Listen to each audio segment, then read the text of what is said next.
السلام علیکم ورحمۃ اللہ وبرکاتہ۔ آج میں انشاءاللہ آپ سب سے ایک چھوٹی سی سٹوری شیئر کروں گی، صبغۃ اللہ اور صبغۃ القرآن میں رنگنے تک کا سفر۔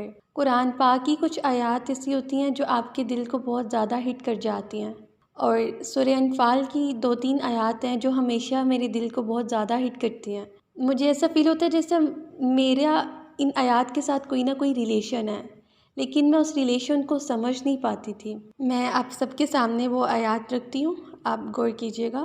بس ایمان والے تو ایسے ہوتے ہیں کہ جب ان کے سامنے اللہ تعالیٰ کا ذکر آتا ہے تو ان کے قلوب یعنی ان کے دل ڈر جاتے ہیں، اور جب اللہ کی آیتیں ان کو پڑھ کر سنائی جاتی ہیں تو وہ آیتیں ان کے ایمان کو اور زیادہ مضبوط کر دیتی ہیں، اور وہ لوگ اپنے رب پر توکل کرتے ہیں، اور جو کہ نماز کی پابندی کرتے ہیں، اور ہم نے ان کو جو کچھ دیا ہے وہ اس سے خرچ کرتے ہیں۔ بس سچے ایمان والے تو یہی لوگ ہیں، ان کے لیے اللہ تعالیٰ کے ہاں بڑے بڑے درجے، بخشش اور عزت کی روزی ہے۔ یہ آیات ہمیشہ میرے دل کو بہت بھاتی ہیں۔ میں جب اپنی قرآن کی کلاس لیتی تھی تو اس میں بھی یہ آیات لے کی جاتی تھی، تو مجھے مزید دلچسپی ہوتی تھی ان کو جاننے کے لیے۔ کچھ ان قاری کی آواز بہت پیاری تھی، لیکن آج تک میں ان کا نام نہیں تلاش کر پائی کہ وہ کون ہے۔ کبھی کبھی زندگی کی کچھ الجھنیں ایسی ہوتی ہیں جو آپ کو اللہ تعالیٰ سے جوڑ دیتی ہیں۔ میں کبھی ان الجھنوں کو سلجھا نہیں پائی تھی، لیکن آج میں نے ان آیات کا رنگ اپنے اوپر محسوس کیا۔ میں اللہ تعالیٰ سے بہت بار کہتی تھی کہ اللہ تعالیٰ مجھے آپ سے بہت محبت کرنی ہے، میرا دل چاہتا ہے کہ میرے دل میں صرف آپ کی محبت ہو اور کسی کی نہ ہو، اور اگر ہو تو آپ کی مخلوق میں کسی سے ہو تو صرف آپ کی خاطر ہو، اور اللہ تعالیٰ میرے دل میں اپنی اور قرآن کی محبت کو ڈال دیں اور اپنا اور قرآن کا رنگ چڑھا دیں مجھ پر۔ آج میں صبغۃ اللہ اور صبغۃ القرآن میں دیکھیں میں رنگی ہوئی ایک لڑکی ہوں، اور میں اسے محسوس بھی کرتی ہوں، الحمدللہ کثیرا، خود پر میں محسوس کر پاتی ہوں ان کو۔ آج میں نے ان آیات کو بھی پایا جو مجھے بے حد پسند تھیں۔ وٹ میں اللہ تعالیٰ سے کہتی تھی کہ اللہ تعالیٰ آپ بھی سب کی طرح مجھ سے بہت محبت کریں۔ مجھے اللہ تعالیٰ کی ضرورت ہے، بلکہ ہم سب کو اللہ تعالیٰ کی ضرورت ہے۔ ہمیں اللہ کو ہماری ضرورت نہیں ہے، لیکن ہمیں ہمارے دین کی، ہمارے اسلام کی، اللہ تعالیٰ کی بہت ضرورت ہے۔ ہم جتنا مرضی پیچھے ہٹ لیں، جتنی مرضی بات نہ مان لیں، جتنی مرضی نافرمانی کر لیں، لیکن پھر بھی کبھی نہ کبھی کسی نہ کسی سٹیپ پر آ کر ہمیں اللہ تعالیٰ کی ضرورت ضرور پڑتی ہے۔ لیکن میں تب اس محبت کو سمجھ نہیں پاتی تھی۔ آج زندگی کی ایک الجھن سلجھ گئی تو سب سے پہلے اللہ کی محبت کا احساس ہوا، اور پھر ساتھ ہی میرے مائنڈ میں یہ آیات آئیں۔ میرا یہ سب بتانے کا مقصد یہ ہے کہ ہم زندگی کی دوڑ میں دوڑتے ہی چلے جاتے ہیں، ہم سب کچھ پا لیتے ہیں، لیکن اللہ کو اپنی لسٹ میں نہیں رکھتے ہیں، جبکہ سب اللہ ہی نے ہمیں دیا ہوتا ہے۔ ہم سب لینے کی تگ و تو میں لگے رہتے ہیں، لیکن قرآن کو اپنی پریورٹیز میں نہیں رکھتے۔ ہم نے اللہ اور قرآن کو چھوڑ کر کیا کیا کچھ جمع کر لیا ہے۔ Just imagine for a moment, آپ تھنک اباؤٹ اٹ کہ آپ کے پاس اللہ تعالیٰ، آپ کے دل میں اللہ تعالیٰ تو ہیں، لیکن اللہ کی یاد نہیں ہے، آپ اللہ تعالیٰ کی یاد کو محسوس نہیں کر پاتے ہو۔ آپ جب قرآن پڑھتے ہو، عربک پڑھتے ہو، تلاوت کرتے ہو، آپ اس کو فیل نہیں کر پاتے ہو، آپ کے دل تک نہیں وہ جا رہا ہوتا، آپ اس کے رنگ میں نہیں رنگ رہے ہوتے ہو۔ ایسا کیا وجہ ہے؟ کیوں؟ کیا ابھی بھی ہمارے دل میں دنیا کی محبت ہے؟ جب دنیا کی محبت ختم ہو جائے گی نا تو پھر اللہ تعالیٰ، دنیا کی چیزوں کی محبت ختم ہو جائے گی نا تو پھر اللہ تعالیٰ اور قرآن کی محبت ہمارے اندر آئے گی۔ جب ہمارے اندر طلب ہوگی، جب ہمارے اندر تڑپ ہوگی کہ نہیں، مجھے سب کچھ میں چھوڑ سکتی ہوں، لیکن میں اللہ تعالیٰ کو اور قرآن کو نہیں چھوڑ سکتی۔ اور واقعی ایک مسلمان کبھی بھی اللہ تعالیٰ کے بغیر نہیں رہ سکتا، نہ ہی وہ قرآن کے بغیر رہ سکتا ہے۔ تو کیا آپ صبغۃ اللہ اور صبغۃ القرآن میں نہیں رنگنا چاہتے؟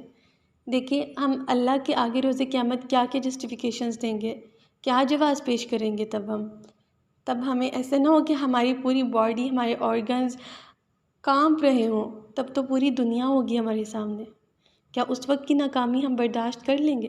یقین کریں، یہ آیات سب کچھ کھول کر رکھ دیتی ہیں، واللہ اللہ کی قسم یہ سب کچھ کھول کر رکھ دیتی ہیں۔ واللہ یہ قرآن زندگی بدل دیتا ہے، یہ آپ کو، آپ کے دل کو، آپ کی ذات کو بدل کر رکھ دیتا ہے، یہ آپ کو اللہ سے جوڑ دیتا ہے۔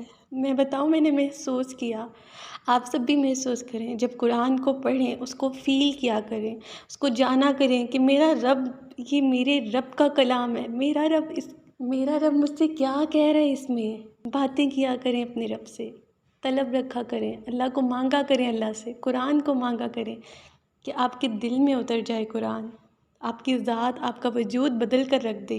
میں بتاؤں، میں نے بہت مشکلات پار کر کے اس قرآن کو پایا ہے۔ میرے پاس اس نعمت کو میں نے بہت دیر بعد محسوس کیا۔ میرے پاس قرآن تھا، میرے پاس میرا رب تھا، لیکن دل میں اس کی یاد نہیں تھی، دل میں قرآن نہیں تھا تب۔ لیکن اب جب میں نے محسوس کیا اس کو، تو واقعی سب ہمارے دل میں ہوتا ہے، ہم اس کو جان نہیں پاتے ہیں۔ اس نعمت کی قدر کریں، یہ بہت بڑی نعمت ہے۔ گھبرایا نہ کریں، مایوس نہ ہوا کریں کسی بھی بات پر۔ مشکلات آئیں گی تو بس اللہ تعالیٰ پر آپ نے اسٹرانگ بلیو کرنا ہے، یہ آپ کی ایمان کو طاقت عطا کرے گا۔ دیکھیں، ہم نے خود اللہ سے اس دنیا میں آنے کو کہا تھا نا، پھر جو بات اپنی زبان سے کہی ہو ہم کیسے اس کا انکار کر سکتے ہیں؟ اس دنیا میں آ کر تو ہم بھول گئے، اللہ کو بھول گئے نا۔ تو اللہ تعالیٰ نے آپ کو قرآن ایز اے ٹول دیا تاکہ ہم اس کو سمجھ سکیں۔ اللہ نے ہمیں ہماری آسانی کے لیے قرآن دیا۔ لائف کی ہر ہرڈل کو کراس کرنے سے پہلے اس سے مدد لیں آپ۔ واللہ یہ قرآن ہدایت کے لیے، اللہ تعالیٰ نے انسان کی ہدایت کے لیے اس کو نازل کیا، تو اس کے رنگ میں رنگنے کے لیے کوشش درکار ہوتی ہے۔ آپ کوشش کریں، آپ اللہ تعالیٰ سے مدد مانگیں، اور اس کوشش میں اپس اینڈ ڈاؤنس بھی آئیں گے، نشیب و فراز آئیں گے، لیکن آپ نے مایوس نہیں ہونا، فرسٹریٹڈ نہیں ہونا، آپ نے آگے بڑھنا ہے کہ نہیں کوئی بات نہیں۔ یہ چیز آپ کو اللہ سے، یہ گرنا آپ کو اللہ سے نزدیک کرنا ہوتا ہے، ٹھیک ہے؟ تو آج بلکہ ابھی سے ارادہ کریں کہ آپ بھی صبغۃ اللہ اور صبغۃ القرآن میں رنگیں گے۔ کھلنے دینا اپنے دل کے ان دروازوں کو جس کے تھرو آیات دل تک پہنچتی ہیں۔ سن لیں اپنی فطرت کی آواز کو۔ آپ کے اندر جو الارم بیل بجتا ہے اس کو سنا کریں۔ آپ کو وارننگز دی جاتی ہیں، آپ کو سمجھایا جاتا ہے، آپ کے اندر سے آوازیں آ رہی ہوتی ہیں، آپ کے ارد گرد جو لوگ ہوتے ہیں آپ کی سچویشن کے اباؤٹ کبھی نہ کبھی ذکر کر رہے ہوتے ہیں، لیکن آپ کو غور کرنے کی ضرورت ہوتی ہے۔ تو آج سے ارادہ کر لیں کہ آپ بھی صبغۃ اللہ اور صبغۃ القرآن میں رنگیں گی، آپ بھی صبغۃ اللہ اور صبغۃ القرآن تک میں رنگنے تک کا سفر پار کریں گی انشاءاللہ۔ جزاک اللہ خیراً کثیرا۔ السلام علیکم ورحمۃ اللہ وبرکاتہ۔